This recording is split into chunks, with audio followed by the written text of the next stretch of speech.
This book was so dangerous that the British tried to erase it from the history. Dadabhai Naoroji's poverty and un-British rule in India was so controversial that the British tried to attack it or dismiss its findings. The book systematically exposed the British plunder using hard data that the British could hardly challenge. Who was this man brave enough to challenge an empire with nothing but data? Dadabhai was the first Indian elected to the British Parliament. He was called as the Grand Old Man of India. He used vast archives of economic data to prove the British exploitation. Here are 3 undeniable facts from Dadabhai's research. Indians paid for the British civil and military salaries. British officials annually sent about £4.36 million to pay just for the salaries in London.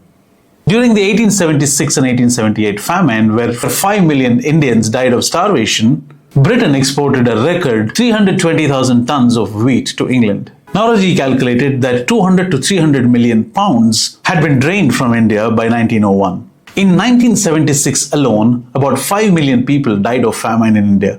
During this time, British drained about 27 million pounds. That's equivalent of feeding the entire starving population of India. By 1905, it was roughly about 34 million pounds. Dadabhai called it the way it was, systematic bleeding to death. And he had the ledgers to prove it. He wrote that the famines and plagues were bleeding the masses to death. He documented that every penny of the expenditure back in England was all funded by India or plundered from India.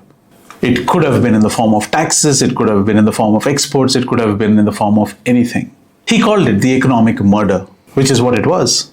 The drain contributed to 1/4 of India's tax revenues, and none of it was spent on India, and nothing ever came back to India. He also claimed that we have been conquered by the British for their own benefit. Indians were paying for the conquest of their own country. The British called it the home charges or civil expenses. All of these were just fancy words for organized plunder. Home charges included British salaries, pensions, India office costs, and guaranteed railway incomes to the investors in British. 8,000 British officers earned £13.6 million, while 130,000 Indians earned about £3 million in total.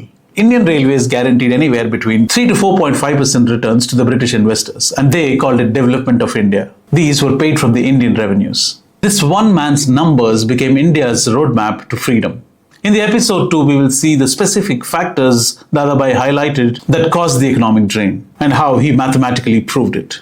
This proves that an entire empire was built on theft. The Indian National Congress officially adopted his drain theory in 1896. Stay tuned and you don't want to miss this. See you in the next episode. My name is Casey. This is Culture Captured.